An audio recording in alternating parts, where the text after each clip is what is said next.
እስራኤል ውስጥ ከትላንት በስቲያ ቅዳሜና እሁድ በሺዎች የሚቆጠሩ ተቃዋሚዎች ቴል አቪቭ በሚገኘው የመከላከያ ሚኒስቴር ጽሕፈት ቤት ፊት ለፊት ተሰብስበው የእስራኤል መንግስት ታጋቾች እንዲለቀቁ ከሐማስ ጋር እንዲደራደር ጠይቀዋል።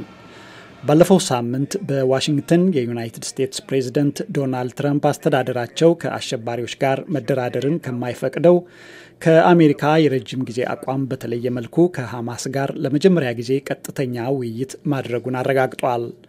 ትራምፕ በሮይተርስ ዘገባ እንደተጠቀሰው ስለዚሁ ሲናገሩ ከሐማስ ጋር እየተነጋገርን ነው።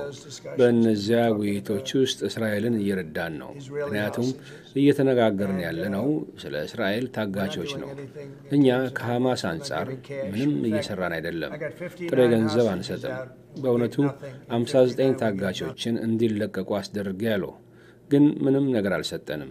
59ኙ እንዲለቀቁ ምንም አልሰጠንም። ትላንት እሁድ ጧት ከእስራኤል መከላከያ ሚኒስቴር ጽሕፈት ቤት ደጃፍ ስር ድንኳን ውስጥ ያደሩ ደጋፊዎችና የታጋቾች ዘመዶች ጥያቄያቸውን አሰምተዋል።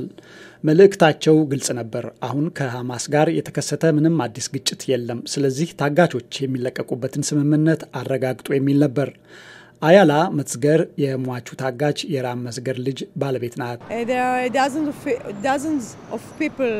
መንግስትን እንደገና ወደ ጋዛ ውስጥ እንዳትገባ ይህን ጦርነት አቁም፣ ታጋቾችን በሙሉ ወደ ቤታቸው መልስ ብለው ለመንገር የመጡ ብዙ ሰዎች አብረውን መጥተዋል።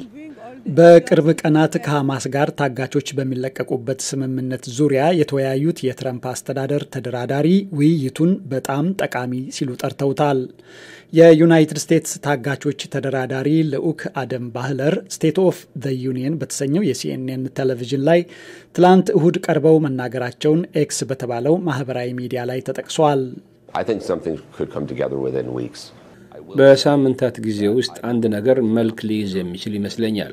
ሐማስ በሚፈልገውና በተቀበለው እንዲሁም እስራኤል በምትፈልገውና በተቀበለችው መካከል ስምምነት ለማድረግ የሚያስችል በቂ ነገር እንዳለ አምናለሁ። እናም አሜሪካን ብቻ ሳይሆኑ እስረኞቹን በሙሉ የሚለቀቁበት ስምምነት ያለ ይመስለኛል። በዚህ መካከል በጋዛ ካን ዩኒስ ለሚገኙ ፍልስጤማውያን ያሉት የመሰረታዊ ፍላጎት እጥረቶች ቀጥለዋል። እስራኤል ሐማስ በጋዛ የሚገኙ ቀሪዎቹን 59 ታጋቾችን እስካለቀቀ ድረስ ምግብ፣ ነዳጅና መድኃኒትን ጨምሮ ወደ ክልሉ በሚገቡ ሸቀጦች ላይ የሙሉ በሙሉ እገዳ ጥላለች። እዚህ የሚገኙ ሰዎች ምግብ ለማብሰል የኤሌክትሪክ ወይም የማገዶ እንጨት ስለሌለ ዳቦ ለማግኘት ለሰዓታት እንደሚጠብቁ ይናገራሉ። እስራኤል ከግብጽና ከካታር ሸምጋዮች ጋር የሚደረገውን ድርድር ለማስቀጠል ዛሬ ሰኞ የልዑካን ቡድኗን ወደ ካታር ለመላክ ማቀዷን አስታውቃለች።